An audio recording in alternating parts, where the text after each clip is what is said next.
Well, hello. Hello there. Hello, people. Hello, Rockies fans. So, here's what I'm going to do. Let's just chat for a minute. Not going to do this for too long and probably not going to save it for the podcast. I can't imagine there are too many folks who want to revisit this one too much. So these live random bonus videos are brought to you by our good friends over at Green Mountain Dental Group. Remember, if you schedule a cleaning, x-ray, or exam with them, they'll hook you up with a free Sonicare toothbrush.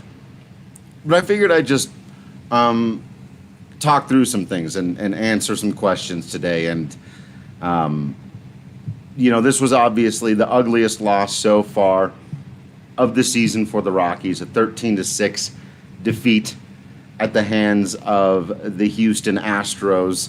The bullpen really completely imploded there. It wasn't a terrible start from Ryan Castellani. He made a few mistakes. I'm sure that he wants back. The home run he gave up to Martin Maldonado, not a terrible pitch. But not where he wanted it. Fastball down and in, a little bit of sinking momentum, but not quite what he was hoping for there. The curve to Carlos Correa was a really bad pitch. Right after he locked him up with a pretty decent one. The curveball to Kyle Tucker was not a good pitch. But other than that, he was missing his spots a lot more in this one than he has in the previous games. But the stuff was still there. He was fooling guys with the curveball a lot. He just hung it a couple of times, but they were absolutely firing at it when he was placing it where he wanted to, below the zone. The slider was a good pitch all night. He managed to do 5 2/3 innings there, having given up just the 2 runs. And, for your 5th starter, especially a guy who's in his 3rd game at the big league level, more often than not, you'll accept that. But obviously in this one, didn't end up being anywhere close to enough. The Rockies offense didn't muster anything until they were well out of it. And this time there's no fingers to point anywhere. There wasn't there was no questionable umpiring. There was Valdez was not particularly great on the mound. He threw some really good curveballs in key moments, but for the most part, he didn't pitch a great game. The Rockies were undisciplined. They swung at bad pitches or pitchers' pitches in hitters' counts. Nolan Arenado had a really bad one that springs to my mind as I talk about this after Charlie, I think, had drawn a walk. And just the first pitch was a changeup that was well out away from him, and he just flailed at it, tapped it right back to the pitcher for an easy double play. Alex, when do you bench Nolan? I mean, you never bench Nolan, but for a game, you may have to do it again. Or, Bud Black's in a weird tight spot here, too, because I saw some people asking about almost anybody else. You'd move him down in the lineup. At least at this point, he's hitting, 225? Yeah. 0 for today. He's really eating it out there. And here's what's weird to me, too, because we've talked about before when he goes into these slumps and then you can feel he's going to break out of it and he's going to get hot. Usually, there are some loud outs as a part of that. There are some line drives right at guys, or there are some deep counts and he'll work to 3 and 2. It's not filled with first pitch swing, tap out, ground ball, double play back to the pitcher. And he's had a lot of those just fidgety, not taking confident swings, not being a good offensive baseball player, beyond getting the bat to the ball, not having a good approach.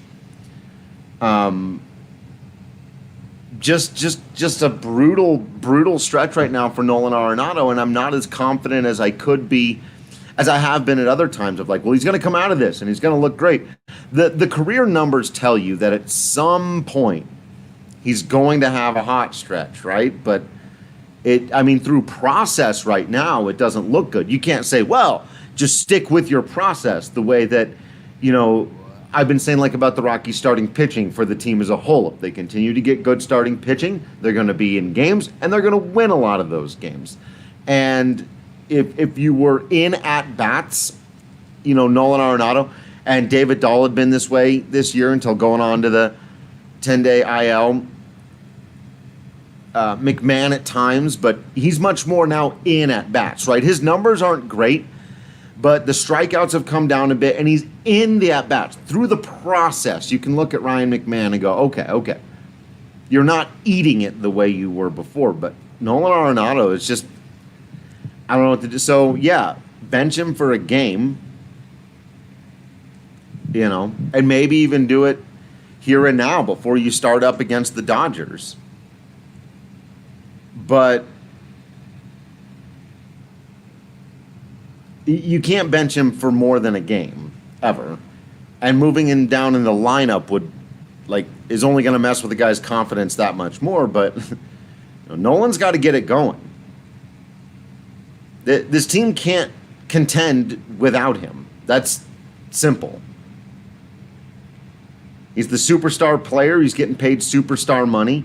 He said superstar stuff in the offseason, demanding that those around him perform better, or that the front office go and get guys who could match his level of production. Well, right now, you don't want anybody matching his level of production.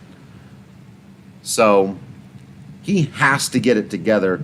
No two ways about it, if I may borrow from our guy Patrick Lyons. Henry, do I feel like Colorado's going to get knocked out of playoff contention? I do not. Do they need to, even the math there is really tough because 16 teams are going to make the playoffs. I do think that they're going to explore the trade deadline. I think they're going to look at acquiring a reliever in particular. And Ryan, I'll say no. I don't think they're going to get swept here by the Astros, but you never know. But again, it's just 4-game sweeps are rare. If for no other reason, obviously the Rockies aren't playing good baseball right now. But typically when teams snap out of it, there's not a huge sign they're going to, especially offenses. But again, as long as the starting pitching continues to be there, if they make a key bullpen acquisition or two, they'll be just fine. They're not going to win the division. Yeah. Is the division slipping away from them, as you ask here in your second question? Yeah, absolutely. The division was always going to be a long shot. Let's understand that. The Los Angeles Dodgers are the more talented team with way more resources, a much deeper roster, and analytics departments that make a whole lot of money and employ 20 people. And yeah, that was always going to be an uphill battle. But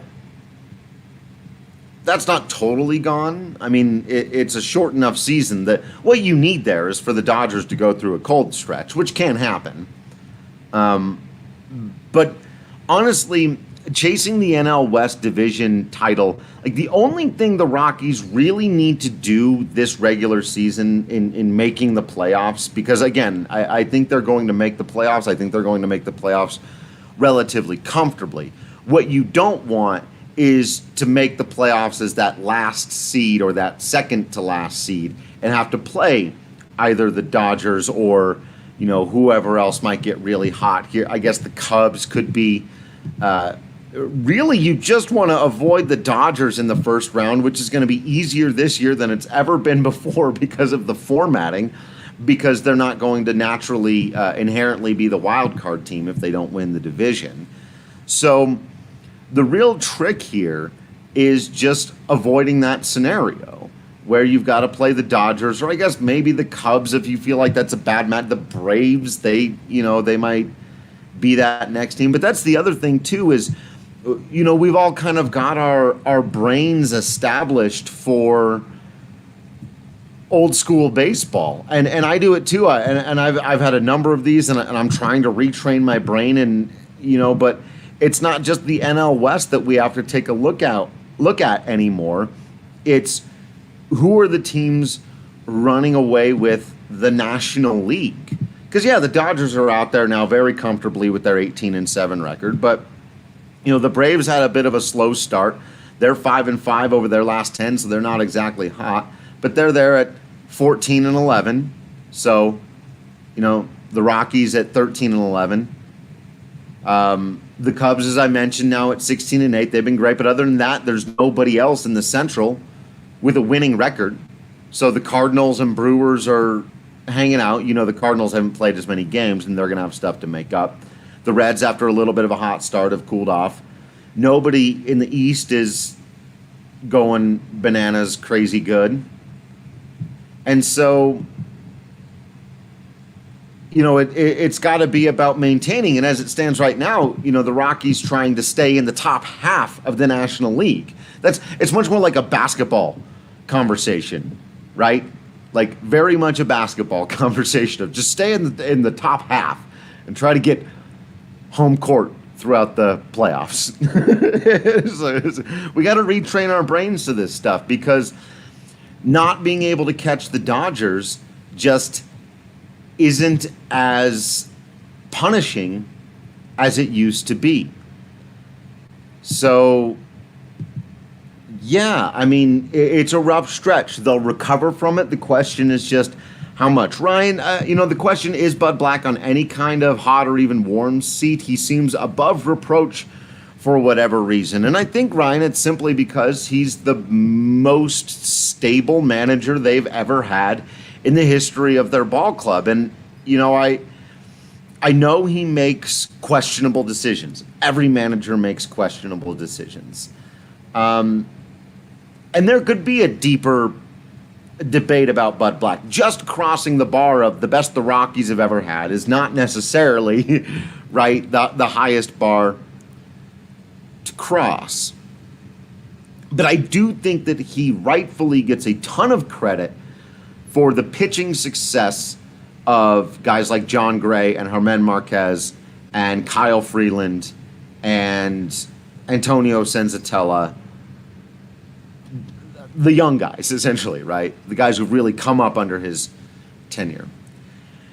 And Ryan, I've discussed the seniority thing before. I don't think that Bud Black trusts seniority more than the average MLB manager. It's a tough one because baseball is a game that requires like a ton of at-bats, right, before you really know what somebody is capable of. And there are absolutely times where I've been with the consensus of, like, they should be playing the younger guy over the veteran. But I really don't think there's a steadfast philosophy there. I really think, like, there wasn't with David Dahl, right? And there wasn't with John Gray. And there wasn't with Antonio Senzatella, who they threw right into the mix at 22 years old without having pitched at Double-A yet. And some people will say, well, that was just out of necessity, but that was also out of belief in Antonio Senzatella. And so I don't think the problem with this team is Bud Black. Let me just put it that way. This team has some issues.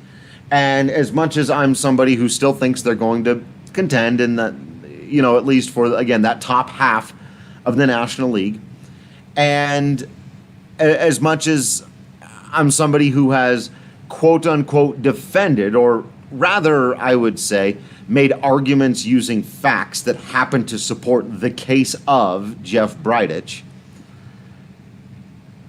I could make a list of the top 10 things that are troubling this team, whether it's right now or going back to last season, wherever you wanted to make the cutoff for. And I could give you a breakdown of things that are not going well for them and who is to blame for those things. And Bud Black would not make the list.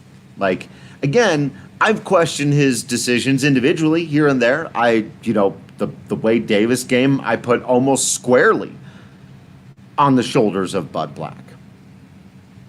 But there was nothing he could have done about this 13-6 loss to the Stros. There's nothing he could have done about the first two games against the Stros, where he got fantastic starting pitching and an offense full of guys who mostly had been hitting going into that series in Houston, just didn't.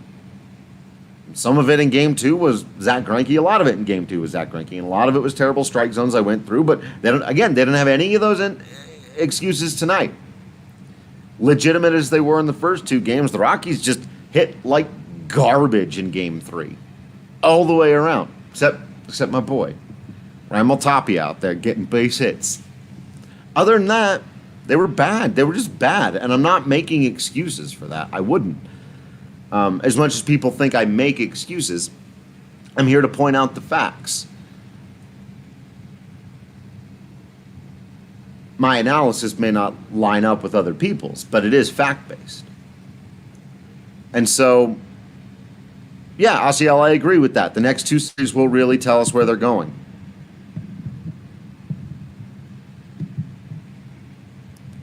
And there's a part of me that thinks they're so cold now that just the stupid laws of baseball say they're going to heat up at just the right time to play some divisional opponents here and to go take it to the Dodgers. But we know it also doesn't work like that.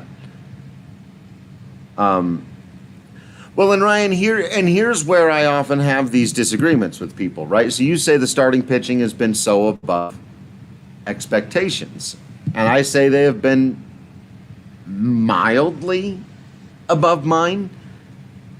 John Gray's been what I thought he'd be. German Marquez has been what I thought he'd be.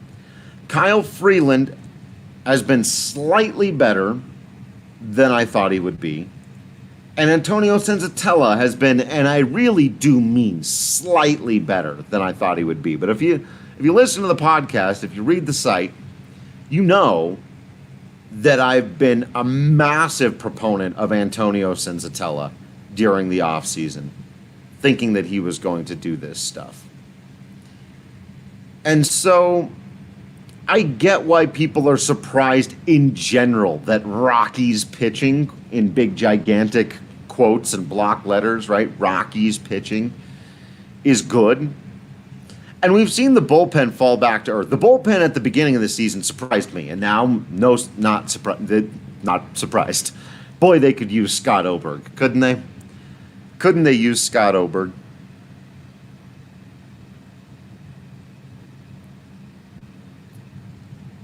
But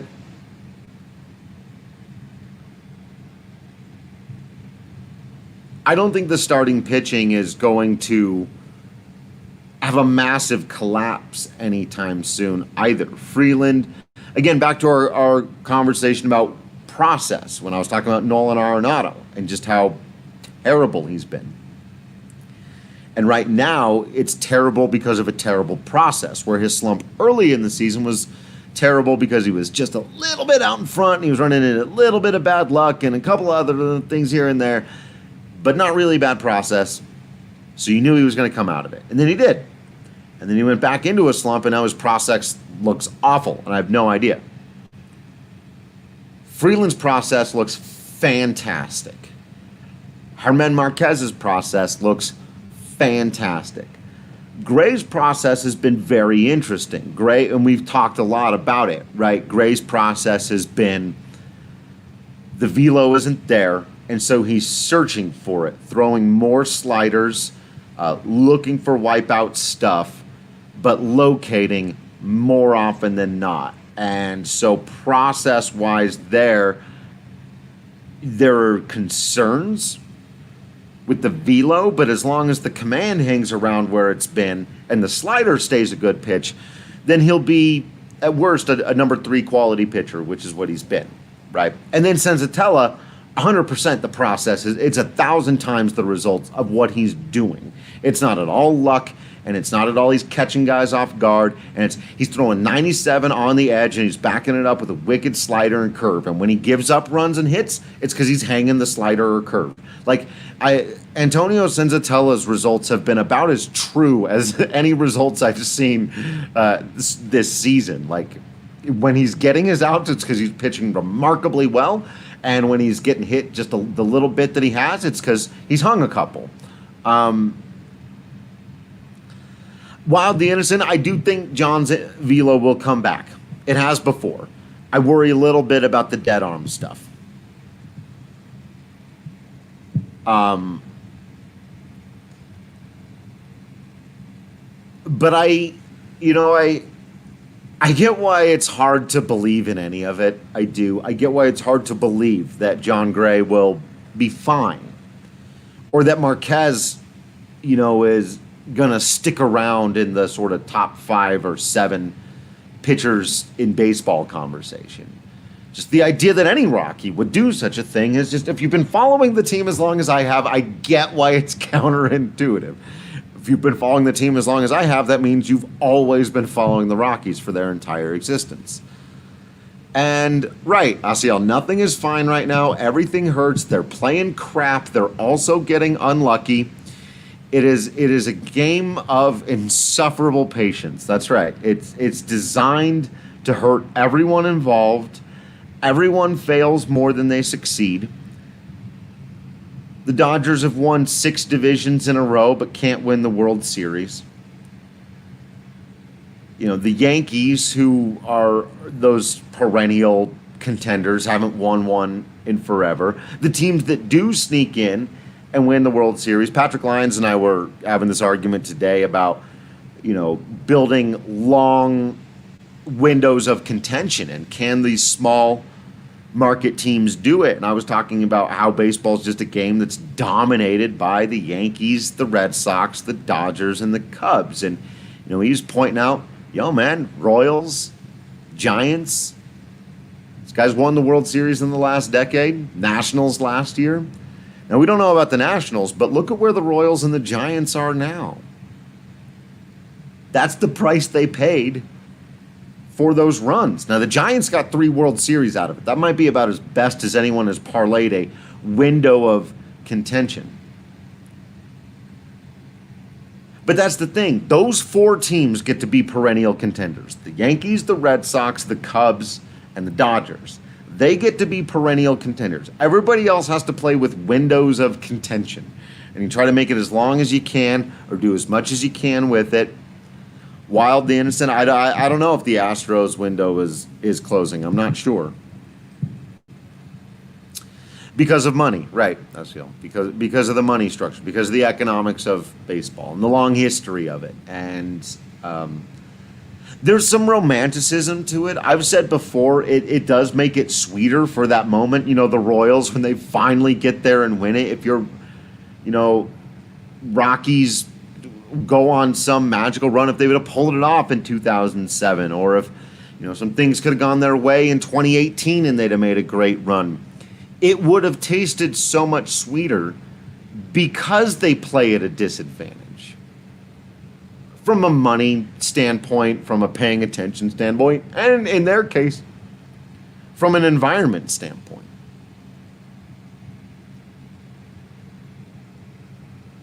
And it's not to build in an excuse. Again, those are the facts. And they still need to contend, and they still need to try to win every single baseball game.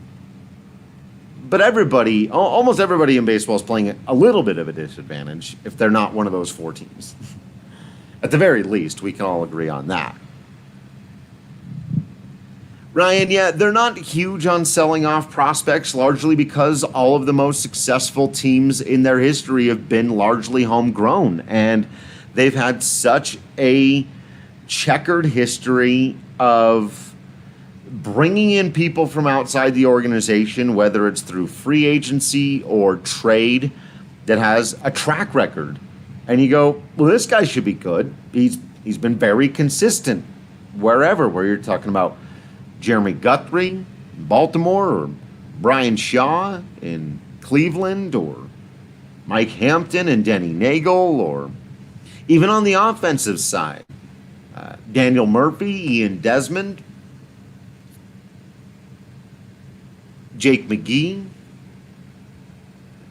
These are just the ones I'm coming up with off the top of my head. And you look at the guys who power the team, the guys you don't question, right? The guys you're not looking for replacements when you boot up MLB The Show, or when you're fantasy GMing yourself and you're swinging trades at the deadline that you'd like to see and you're targeting people. You're not replacing Charlie Blackmon, Nolan Arenado, Trevor Story, right? As bad as he's been this year, you're probably still not looking to replace David Dahl, Ryan McMahon. Again, if you're paying real close attention, I don't think you're there. John Gray, Kyle Freeland, these guys, you're not looking to replace those guys. Scotty O, if you've been playing this year, Oberg, right? And what do all of those guys have in common that I just named? Every single one of them is homegrown. Drafted by the Colorado Rockies. Raimel Tapia, I didn't throw his name in there, not drafted by the Rockies, but brought up through their system. Other guys like Tony Wolters and Germán Marquez were acquired by the Rockies as minor leaguers, and then made their major league debut with the Colorado Rockies. So while not drafted and fully homegrown, still to some degree home seasoned, if you will. Ryan, I agree. Kadire and Morneau, those were good additions. There are exceptions to the rule, to be sure, and there are plenty of Rockies prospects who, they thought were going to be hot stuff, and it didn't work out. Right, plenty of pitchers over the years. Kyle Parker, first baseman, outfielder. So yeah, you can't have a blanket rule of no free agents and no trades, and they haven't. Right, they've swung some decent trades as well, just not for their top prospects. They've gone sort of that B and C level and made moves for Pat Neshek and Jonathan Lucroy and Sonwan Oh, and those types of additions. I agree. Kadire and Morneau, I think, were the best exceptions to the rule. But even a guy like Marco Scutaro, who had been super consistent throughout his career, came here and was awful, and then goes to San Francisco and is fantastic again. And it's just like, you have to deal with a different set of things, and it's just so difficult to predict who's going to be able to handle it. Look at Brian Shaw's comments when he went to Seattle. Everyone wanted to just dunk on Brian Shaw, and fair enough, go ahead. I'm not gonna try to Dikembe Mutombo you on any of those, but I am gonna simply point out that he's giving us valuable information when he says, "Man, Coors Field really messed me up." He's reminding us that some guys can't deal with it, and that's not to say that it gets to be an excuse for everybody and nobody can pitch there. You know who pitches really well at Coors Field? John Gray. And, so when I see fans out there, because his career ERA isn't that great, and every once in a while he has an ugly-ass start, and people want to come down on the guy, and I'm like, I've watched this team for 27 years now, and nobody has, for the amount of time that John Gray has, been able to just stay in the water and manage to continue to go back out there and put up a quality ERA at Coors Field. It's amazing. And, Freeland now is on track to be that as well. So I do think that they have to homegrow most of their roster, but I also think that you've just got to nail those trades or free agent moves, and they obviously haven't, right? Jeff Bridich is not. He's been decent with trades. He's been good with in-season trades, good to great with in-season trades. He's made almost no off-season trades, and his free agent signings have been almost to a man a disaster. I will forever, to the end of my life, on my deathbed, I will be defending the Gerardo Parra free agent trade. I don't care what his FWAR was. Gerardo Parra was a massive reason why they were good in 2017 and 2018 and then not in 2019. And again, I will take that to my grave. But beyond that, You can look at a year for Jake McGee. You can look at Greg Holland. But again, Greg Holland, almost no money. That's what they should be doing. The Greg Holland and the Tyler Kinley. We'll see how that pans out. Maybe Daniel Bard or Matt Kemp. We'll see how those pan out. But, yeah, he hasn't sold the farm, and it gets him a pass to some degree, Ryan. But I also think it's been the right way to go when you look at what his farm has produced over the last several years. Would they like to have hit on a few more? Would it be nice if David Dahl could stay healthy, or if Brendan Rodgers had gotten there just a little bit quicker, and also a little bit of a health issue? Yeah. Scott Oberg, that's just a huge bummer. I don't even have anything to do with baseball. Blood clots. That's dumb luck. But the farm has been where this team has gotten their value. And I think Brendan Rodgers is going to provide this team some value. And I think the Rockies have gotten mostly what they were going to get out of Chris Owings. I think they squeezed some offense out of that guy, much more than I thought they were going to. And they're going to ease Rodgers in. I saw a question earlier, why didn't they just throw him right in there? I don't think that's a good idea. I think you ease him in. And they were able to get him a little work in this game, and that's good. And he hit the ball hard twice, came up with a base hit, a couple of RBI. It's going to feel good. Maybe get him right back in there. Find a spark plug for the team. No problem with that, especially if you're going to give Nato a day off. And you're going to move McMahon over to third, though they've been reluctant to do that. So maybe you have Rodgers play third. We'll see. But, yeah, I'm not overly concerned again because of the starting pitching. And remember, Marquez and Senzatella are 25. Gray and Freeland are 27. It shouldn't be a total shock that these guys who had some shine on their resumes before this year are performing very, very well.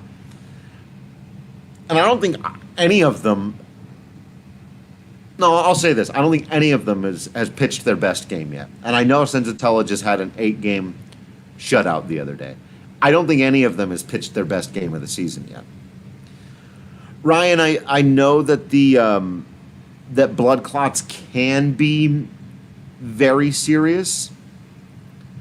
I don't know the details on the Scott Oberg situation most recently. The last time I talked to him, he told me that his doctors had said that they really thought they had gotten it mostly under control, but then obviously there's this most recent flare-up, and with COVID and all the other things, I just haven't had an opportunity to catch up with Scott, so I don't know, and obviously I would loathe to speculate on something so serious, but I really hope not. And he has said, I think on his Instagram, that he intends to come back and pitch. And if you can't root for Scott Oberg, you can't root for anybody in pro sports. like if that's not a guy, I don't know what your rooting interests are if you can't pull for Scott Oberg. Jesse, yep, got to salvage that win and get up for LA. You're not crazy. The Rockies are better than this. They are due. But there are real issues here that need to be fixed as well. They desperately need help in the bullpen. I do think that Almonte and Bard and Estevez are all going to be fine. I think Diaz will work it out, but obviously right now he's a total... I'll go with question mark. Kinley, same thing. You can't trust Tyler Kinley, even though I think he's got... We all know he's got good stuff. That's not the question. Can he just a couple of times throw it where he wants to? That'd be cool. That'd be solid. The bullpen's a real issue, and it'll be up and down. They'll get their good games and their bad games. You got to hope that they got that one out of their system. Jeff Hoffman's been fantastic all year. Comes into this one, just gets knocked around. The pitch he threw to Kyle Tucker wasn't even a bad pitch. Just, okay. Just you get the baseball back and you keep going because they make you play all 9 at this level. But other than the bullpen and Nolan Arenado's slump, because, again, when you are a team that's not as stacked as the Dodgers or the Yankees, Your superstar player has to play like a superstar, and Nolan Arenado has not played like a superstar this season. Not yet. Obviously, on defense, he do what he do. It's automatic over there.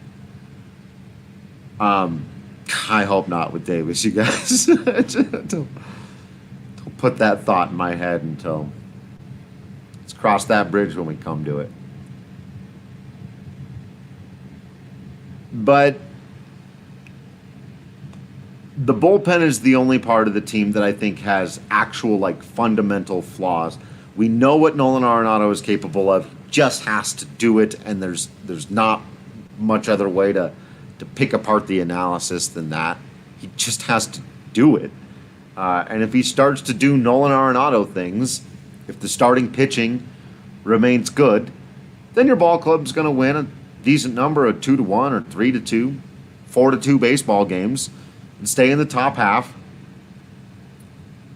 of this weird playoff system that we're going to have this year. So stick with us through all of it. I appreciate you all hanging out with me for this one. May end up preserving this as a podcast after all. Turned into a pretty good conversation, though we didn't talk about the game too much. I don't think anyone's going to be that concerned that we didn't talk about the game too much. No Rockies fans out there looking to relive that one. We'll be back after the game tomorrow with the recap of the entire series for you.